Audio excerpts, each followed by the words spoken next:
Ayan, nakakabahan po ako.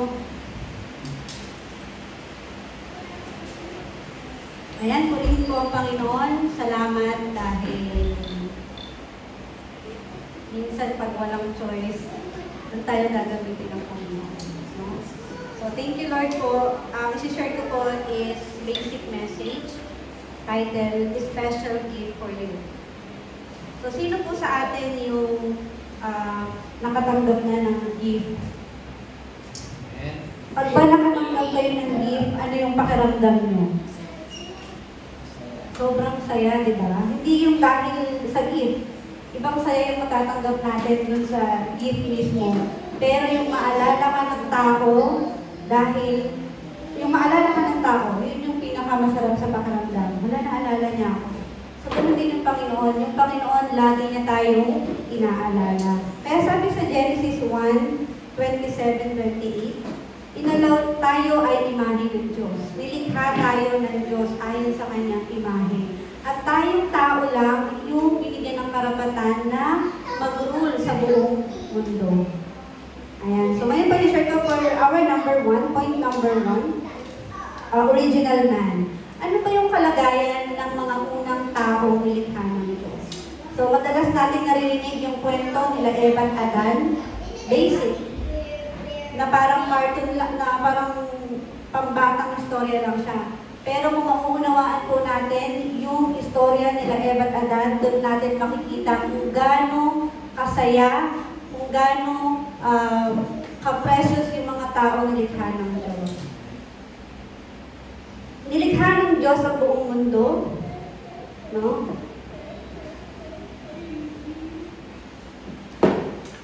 Binigay lahat ng Panginoon. Ibig sabihin ng lahat masaya, walang problema. So parang, can you imagine yung walang problema? Sobrang saya, hindi ka maghahanap ng pagkain kasi nandun na lahat, provided na ng Panginoon. So ganun yung buhay nila Eva at Adan. Katulad ng ibon. Magiging masaya yung ibon pag lumilipad sa himpapawid. Magiging masaya ang isda kapag lumalangoy sa tubig o nasa tubig. Ang puno, lalago, mamumunga kapag nakatanim sa lupa. So tayong tao, saan tayo nilagay ng Panginoon? Nilagay tayo ng Panginoon para makasama niya. At yun po yung tinatawag na tunay na kasiyahan. Pero one day, may nakakatakot na nangyari. Ano po yun? Sinabi ng Panginoon, ang promise na binigay ng Panginoon sa tao, huwag niyong kakainin yung bunga na naglalaman ng mabuti at masama. Ito yung command ng Panginoon. Opo, Panginoon, hindi ko kakainin. Pero ano yung nakakatakot na pangyayari?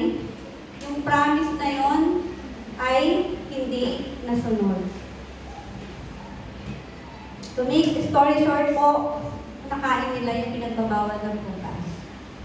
Yung prutas na kung saan malalaman nila yung mabuti at masama. And that's the time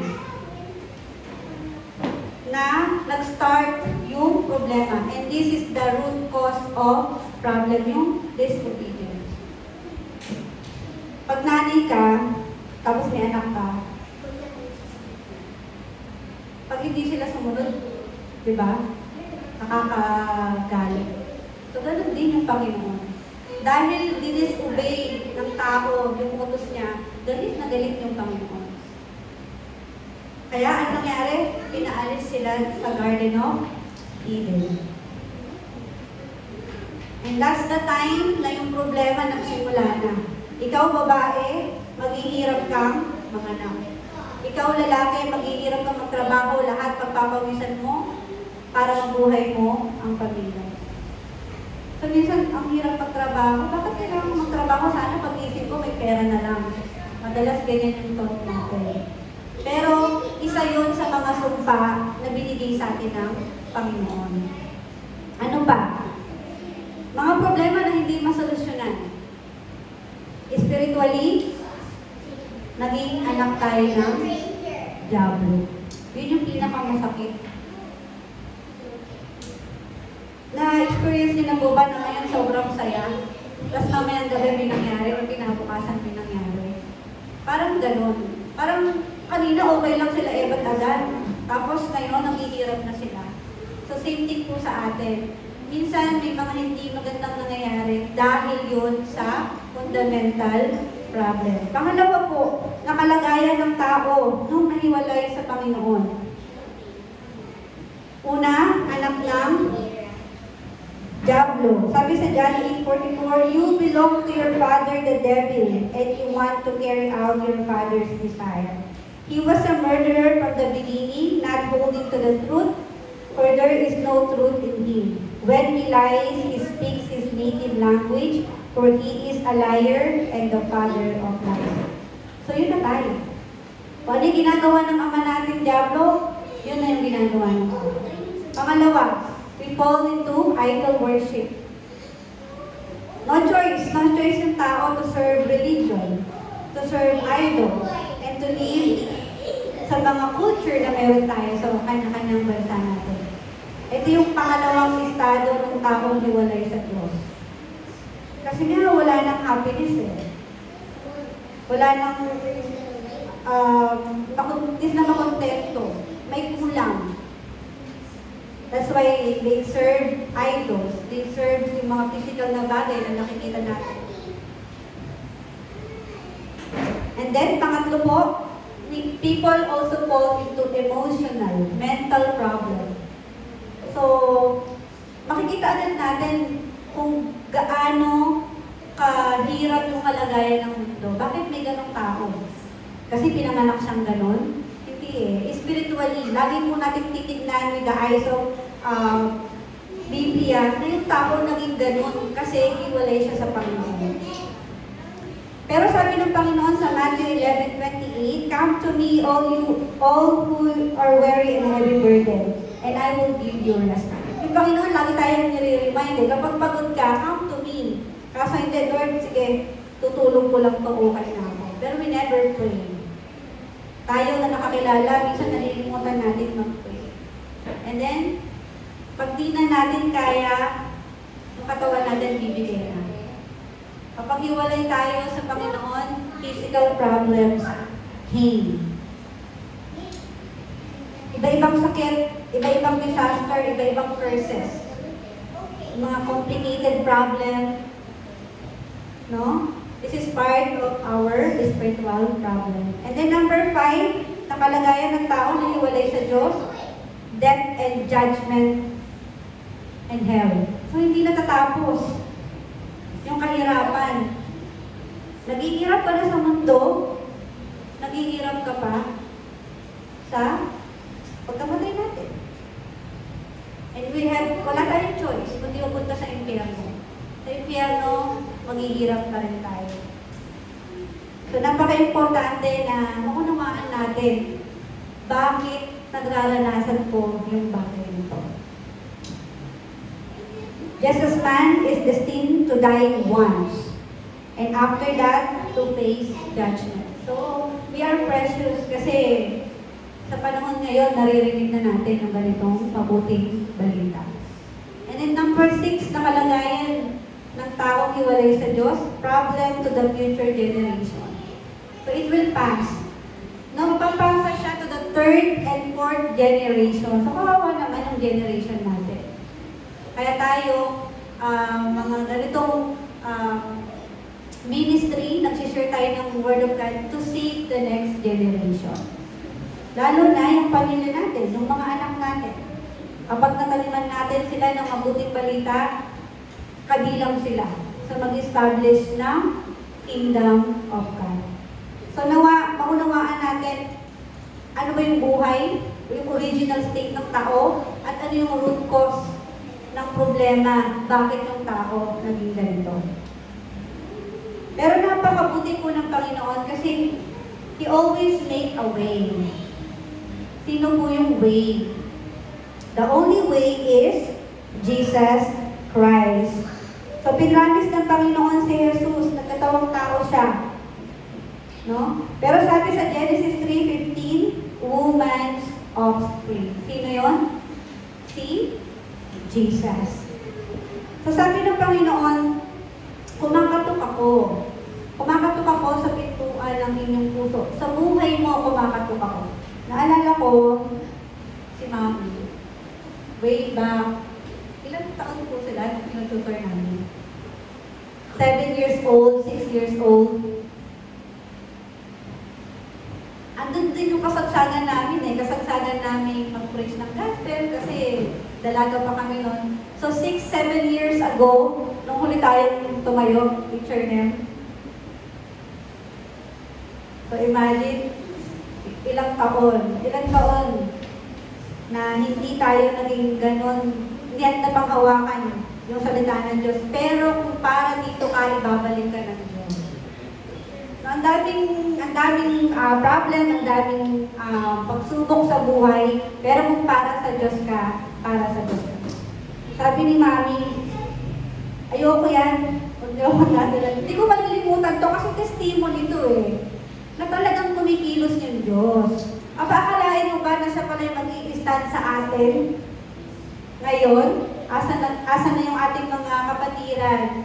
Pero I believe, kikilos ng Panginoon sa buhay ng bawat isa. Pero doon natin makikita na we receive answer to our prayer.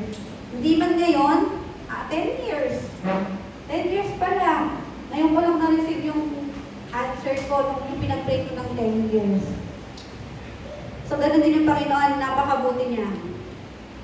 Yung Panginoon, ginampanan niya yung pagiging propeta, pagiging pare, at pagiging hari. Lahat ginampanan niya to save us. To save us from our sin, yung pagiging separated natin kay Satanas. Naalala niyo po ba yung time na tinanggap niyo yung Panginoong Kristo? Noong time na tumanggap kayo na, Lord, ito, kikilala na ako. Tatanggapin na kita. So, nung time na yun, actually kami po ay lumaki sa Bible. Nagsa-Sunday school kami, nung bata pa kami, pero hindi namin nauunawaan. Pero nung pumasok ako sa Bible school, doon ko lang na-realize, doon ko lang na naunawaan yung pagtanggap sa Panginoon. Kaya napaka-importante na malaman natin yung salita ng Diyos. And that's the time mababago ang lahat. Kaya sa oras na ito, kumakatok ng Panginoon.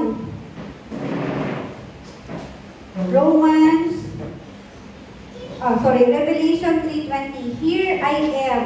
I stand at the door and knock. If anyone hears my voice and opens the door, I will come in and eat with him, and he with me. Pag may kumakatok, ano pong ginagawa niyo? Check nyo muna, baka naniningil yan. Check nyo muna. Di ba, minsan may doubt. May doubt tayo. What if si God na pala yung kumakatok sa buhay natin? Or nire-remind tayo, mag-pray ka, mag-evangelize ka. Hindi tayo aware. Hindi tayo nagre-respond. So, right now, muli kumakatok ng Panginoon sa atin na magsimula tayo ulit. No?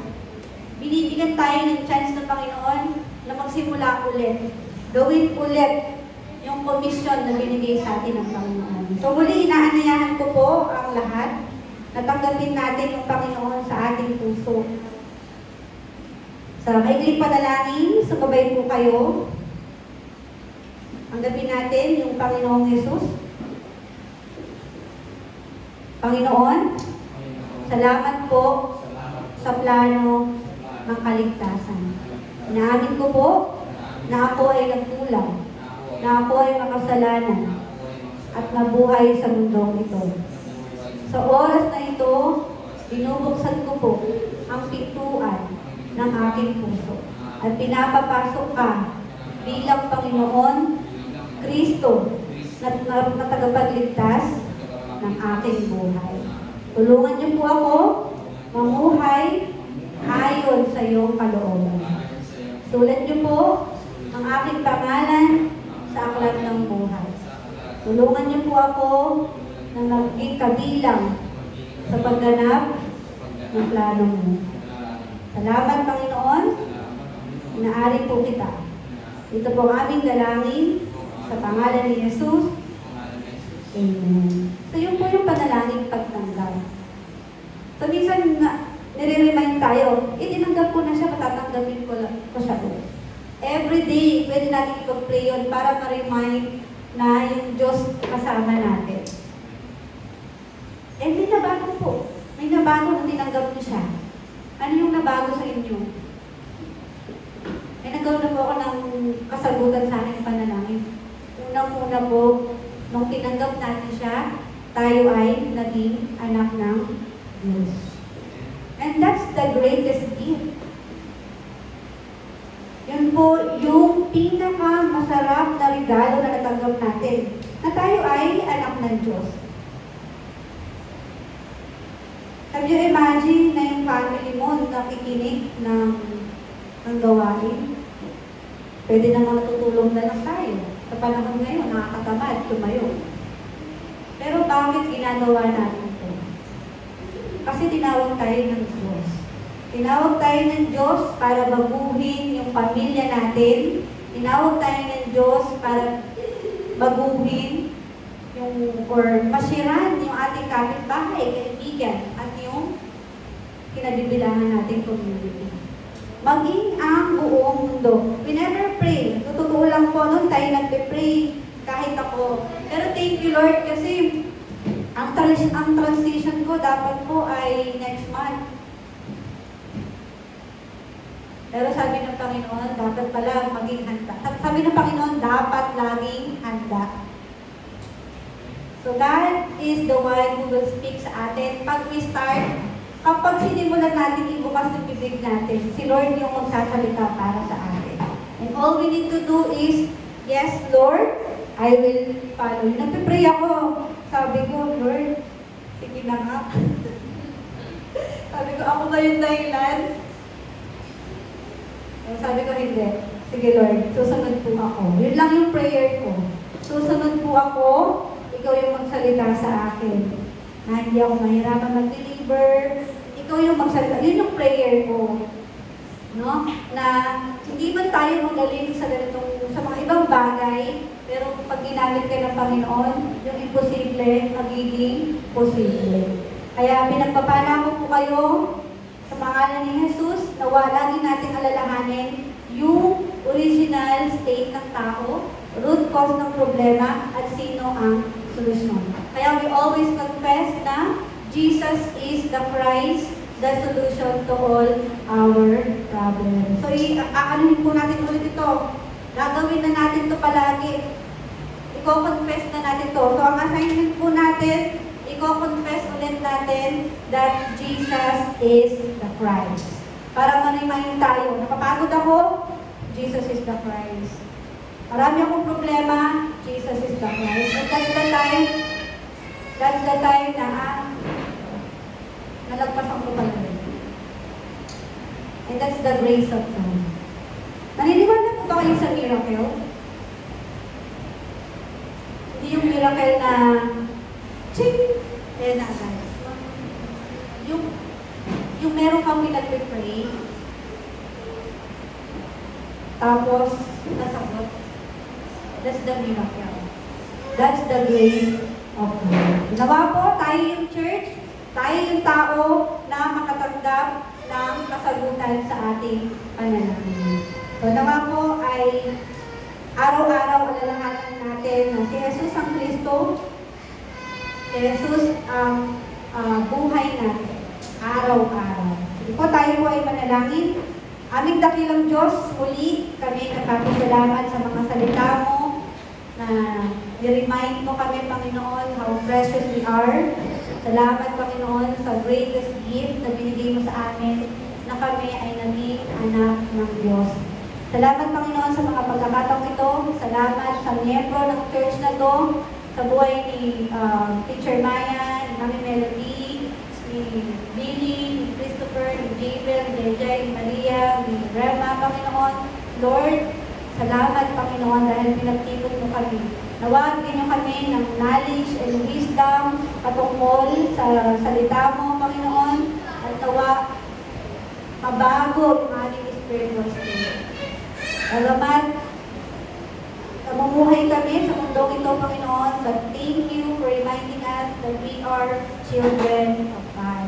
May we always confess, Panginoon, that you are the Christ, the Son of the living God, solution to all our problems. Salamat, Panginoon, for making a way.